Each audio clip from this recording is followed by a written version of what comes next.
Amis fidèles, téléspectateurs et internautes, on se retrouve avec le même plaisir. C'est un réel plaisir de savoir que vous êtes fidèles à cette émission qui, nous croyons aussi par la grâce de Dieu, vous bénit énormément, ainsi que vos familles et vos proches. Aujourd'hui, nous sommes là avec un nouveau numéro, mais bien avant cela, vous savez que nous aimons rappeler ce qu'a été le sujet de notre précédente émission. Et vous savez, il s'agissait de l'intelligence et la grâce. L'intelligence et la grâce, cette émission qui nous a tellement fait du bien, pas seulement à notre corps, mais aussi à notre âme et à notre esprit. Aujourd'hui, nous continuons dans cette même lignée de l'intelligence et la grâce avec notre invité qui est toujours disponible pour nous et pour vous. Il s'agit de l'évangéliste Léonard Kisenge. Évangéliste, bonjour et bienvenue. Bonjour, Madame Noëlla. C'est réellement difficile de résister à votre invitation. Surtout que votre émission est tellement passionnante. Nous sommes là, chers téléspectateurs, et nous vous saluons. Et je pense que nos téléspectateurs aussi aiment vous suivre, aiment vous écouter. Évangéliste, c'est toujours agréable de vous écouter. Comme je l'ai dit tout à l'heure, nous parlons de l'intelligence et de la grâce. Nous avons défini précédemment ce que c'était la grâce et nous avions même parlé des bénéfices. Pourquoi recourir à la grâce des dieux? Nous avons parlé parce que la grâce nous permet vient en fait nous donner cette capacité d'aller au-delà de nos limites. Et par la grâce, nous avons le salut. Aujourd'hui, évangéliste, nous parlons de comment réagir face à la grâce des dieux. Ceux qui ont reçu la grâce des dieux lors de la précédente émission par le salut et qui ont su aussi surmonter leurs limites par la grâce des dieux. Aujourd'hui, on veut réfléchir un peu sur cette question, comment réagir face à la grâce des dieux. Mais très bien, maintenant je comprends que plusieurs d'entre nous ne diront plus jamais par la grâce de Dieu, juste pour prendre cette grâce qui est si précieuse et la fouler à leurs pieds. La grâce a un sens pour ceux qui ont le salut en eux. La grâce, pour ceux qui ont Jésus-Christ en eux, ils comprendront que ce mot grâce a un prix plus difficile à payer que la loi. Mais donc, comment réagir face à la grâce de Dieu? C'est ce qui est important, Madame Noëlla. C'est d'abord, savoir que on doit devenir conscient que le surnaturel que nous arrivons à réaliser n'est que par grâce et non pas par notre intelligence. Deuxièmement, la réaction normale de l'homme, c'est de savoir que si le Seigneur m'a fait cette grâce, il veut que je sois comme un instrument dans l'accomplissement de son œuvre. Et son œuvre, nous le verrons tout à l'heure, d'une manière ou d'une autre, c'est servir l'autre. Mais aussi, nous avons vu que lorsque cette grâce est réellement à nous, elle nous pousse à adorer Dieu, à aimer Dieu autrement que nous ne l'avons jamais fait avant. Donc, ce sont ces trois éléments qui nous permettent, n'est-ce pas, Madame Noëlla, de voir quelle est la réaction normale de l'homme à qui la grâce a été faite. Est-ce que j'ai répondu à votre question, Madame Noëlla? Oui, bien sûr, évangéliste. On aimerait avec vous continuer dans cette même lignée de comment réagir face à la grâce. L'homme qui devient conscient de ce qu'il y a une valeur qu'il ne pouvait pas avoir ni par son intelligence, ni par sa force, s'est dit, ça c'est la grâce de Dieu. Il peut alors facilement dire, le Seigneur m'a fait grâce. Et donc la grâce de Dieu permet que Dieu lui-même vienne me rencontrer dans ma faiblesse. Et c'est comme nous l'avons vu dans l'Ancien Testament, la richesse de Dieu me trouve. Là où je suis, dans mon contexte, c'est Dieu qui vient là-bas. Et là, il y a une rencontre de cœur à cœur. J'établis une relation non seulement de bon sens, mais de grande valeur avec Dieu. Le cœur de Dieu m'accepte et mon cœur accepte le cœur de Dieu. Alors, ça devient un endroit comme mon ami docteur Ndaliko Kambale aime le dire, les dieux de Bethel. Les dieux qui arrivent à la rencontre personnelle et qui te trouvent dans ton cas et qui agit. Et vous voyez, c'est ces dieux-là qui non seulement nous considèrent par la grâce générique, mais qui nous considèrent de manière individuelle, chacun là où vous êtes. Frères, sœurs, surtout vous qui avez demandé que le Seigneur vienne dans votre vie la fois dernière, il est là, personnellement pour vous. Ce n'est plus le Dieu de la famille, mais c'est le Dieu qui s'occupe de vous et de vos petits détails. Donc, nous devenons conscients de l'intervention divine de notre Dieu dans la vie qui est la nôtre, la vie qui n'aurait pas eu de sens hier, mais qui trouve le sens parce qu'il intervient pour nous secourir et pour nous permettre d'atteindre ce que nous avons appelé surnaturel. Et donc, voilà, Paul a pu dire, c'est la grâce qui vient habiter en nous. Et Isaac aussi a trouvé cette grâce. Isaac a trouvé cette grâce quand il était encore à Guérar, à l'étranger, dans les déserts. Et le Seigneur l'a rencontré. Il vient nous rencontrer dans notre désert. C'est pourquoi du désert à l'oasis a aussi un sens pour vous qui nous suivez aujourd'hui. Donc, cela nous rend humbles lorsque vous savez que c'est Dieu lui-même qui quitte son trône, qui vient vers moi. Ça vous rend humble. Et ça vous rend aussi conscient du fait qu'il y a quelque chose que vous devez faire pour celui-là qui vous a rendu capable, Madame Noëlla et chers téléspectateurs. Et donc, nous pourrions lire, par exemple, ce que Éphésiens chapitre 2, verset 9 nous dit. « Ce n'est point par les œuvres, afin que personne ne se glorifie. » Vous devenez conscient et vous n'allez pas vous glorifier. Et aussi, nous voyons ce qui est dit dans Zacharie, chapitre 4, verset 6. Zacharie, dans l'Ancien Testament, chapitre 4, verset 6 dit « Ce n'est ni par la puissance, ni par la force, mais c'est par mon esprit, dit l'Éternel des armées. » Et donc là, c'était la première réaction de l'homme à qui Dieu a manifesté la grâce. On devient conscient et cette conscience est grâce à ce qui se passe au quotidien dans ma vie, ma sœur Noëlla. Et je rappelle à ceux qui viennent de nous prendre en cours, nous parlons de comment réagir face à la grâce des dieux. L'évangéliste a énuméré 3 points, mais là, il ne vient de développer que le premier qui était être conscient de la valeur de la grâce. Et le deuxième point évangéliste, c'est œuvrer par le Seigneur. Et pour le Seigneur. Par le Seigneur et pour le Seigneur. Mais vous l'avez très bien dit, parce que c'est ça que Paul nous a dit. Il a dit, par la grâce de Dieu, je suis ce que je suis. Par la grâce de Dieu.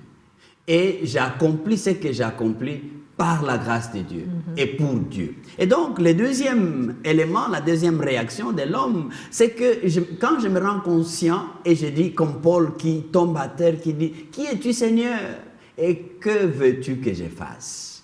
Et Dieu va nous démontrer, encore une fois, j'ai aimé l'encouragement de notre ami, je ne cesserai de le citer parce que je voudrais bien le remercier, nous avons ensemble réfléchi sur ces sujets de la grâce. Et donc, il dit... Quand Dieu nous accorde cette grâce-là, il s'investit en nous avec tout le moyen nécessaire et son objectif, c'est que nous puissions servir dans son œuvre. Vous êtes-vous déjà rendu compte pourquoi Dieu vous a donné un nouvel anniversaire aujourd'hui? Quand Jésus dit une année de grâce. Vous avez une année de grâce aujourd'hui. Mais vous savez pourquoi ça? C'est pour que vous puissiez servir le Seigneur dans son œuvre. Dieu tient à nous utiliser. Et pourquoi? Pour étendre son royaume sur la terre. Quand nous lisons, pour nous qui sommes des chrétiens, et pour vous aussi qui pouvez le devenir, la prière de notre Père, nous disons, notre Père qui est au ciel, que ton nom soit sanctifié, que ton règne vienne. Vous voyez, quand on dit que ton règne vienne, Dieu nous permet d'élargir son règne sur la terre. Toi, maintenant, tu deviens la personne par qui le règne de Dieu est rendu visible sur la terre.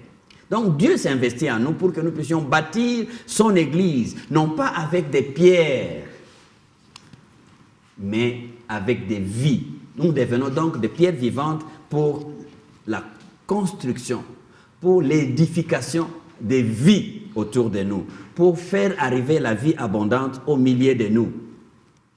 Les relations interculturelles deviennent les lieux où nous pouvons bâtir dans la vie des uns et des autres, faire du bien à l'autre par amour extravagant de Dieu. C'est ça, servir l'autre. L'égoïsme tombe. La vie abondante que Jésus-Christ est venu donner, nous l'avons et nous la passons à d'autres. C'est pourquoi nous disons, comme je le disais déjà tout à l'heure avec Paul, sa grâce envers moi n'a pas été vaine, mais j'ai travaillé plus que. Il faut travailler. Cette grâce est là quand nous disons par la grâce de Dieu. C'est par la grâce de Dieu que vous donnez l'offrande et les dîmes. Par la grâce de Dieu que vous donnez l'aumône. Par la grâce de Dieu que vous partagez un sourire à la personne qui n'en a pas eu. Là, et ça, Madame Noëlla, c'est la deuxième réaction que la grâce provoque en quelqu'un qui l'a reçu. Comment l'homme doit réagir face à la grâce des dieux? Il doit être conscient de la valeur de la grâce, il doit œuvrer pour le Seigneur, mais aussi, il doit adorer le Seigneur et abonder en action de grâce, évangéliste. Mais bien entendu, c'est ce que l'apôtre Paul nous dit aussi dans 1 Corinthiens chapitre 1, verset 4. Madame Noëlla, vous avez bien dit le troisième élément qui est abonder en action de grâce et en adoration de notre Seigneur. C'est aussi témoigner cet amour de Dieu aux autres. Et l'apôtre Paul disait, je rends à mon Dieu des continuelles actions de grâce. Vous voyez, la grâce de Dieu est singulière. Elle couvre tout. Mais des petites grâces que nous offrons aux autres, ou même des petites grâces que nous exprimons à Dieu, ce sera des petites, elles deviennent multiples. Et c'est pourquoi nous disons des actions de grâce, ce que l'homme peut faire. C'est des actions de grâce à votre sujet, par la grâce de Dieu, qui vous a été accordée en Jésus-Christ. Et donc là, il abonde à un poème de reconnaissance. Et c'est ça qui est la troisième réaction normale de l'homme. L'homme qui a été dans les péchés et qui se trouve être sauvé, il abonde dans les champs d'allégresse. L'homme qui a planté avec, qui a moissonné avec pleurs, cris d'alarme et ne savait pas si son champ allait porter et qui voit les résultats, il abonde dans l'action de grâce. Vous voyez la femme stérile qui porte un bébé, pendant longtemps l'a cherché, et là, quand elle va accoucher, la douleur d'accouchement fait pleurer, mais lorsque le bébé est là, c'est l'adoration par la grâce de Dieu. Donc, toutes les bonnes choses que Dieu fait sur nous poussent à poser des œuvres, des actes, des témoignages d'amour, non seulement à des hommes et des femmes qui sont autour de nous, mais à Dieu lui-même par l'adoration et par tous ce qui mérite d'être reconnu comme action des grâces. Madame Noëlla. J'aimerais qu'on parle quand même, évangéliste, dans la grâce. On parle de 2 mouvements consécutifs dans la grâce. Tout à fait. Est-ce que vous pouvez nous en dire un peu plus? Mais bien, de manière résumée, je pouvais dire que ce sujet de la grâce, pour quelqu'un qui comprend ça, il y aura 2 mouvements dans sa vie. C'est un sujet qui nous pousse à être dynamique et non pas statique. Le premier mouvement, c'est le mouvement appelé centripète. Un mouvement centripète par rapport à quelqu'un qui a reçu la grâce de Dieu, est un mouvement qui nous amène à aimer encore davantage, à nous plonger dans l'amour de Dieu tel que Dieu nous a aimés, à se rendre conscient de toutes les fois que quelque chose nous arrive par grâce surnaturelle, une réaction parmi les 3 réactions. Ça, c'est le mouvement centripète. Rester attaché à Jésus-Christ, rester attaché à la grâce de Dieu et ne pas la jeter aux pieds. Deuxièmement, nous avons un mouvement centrifuge.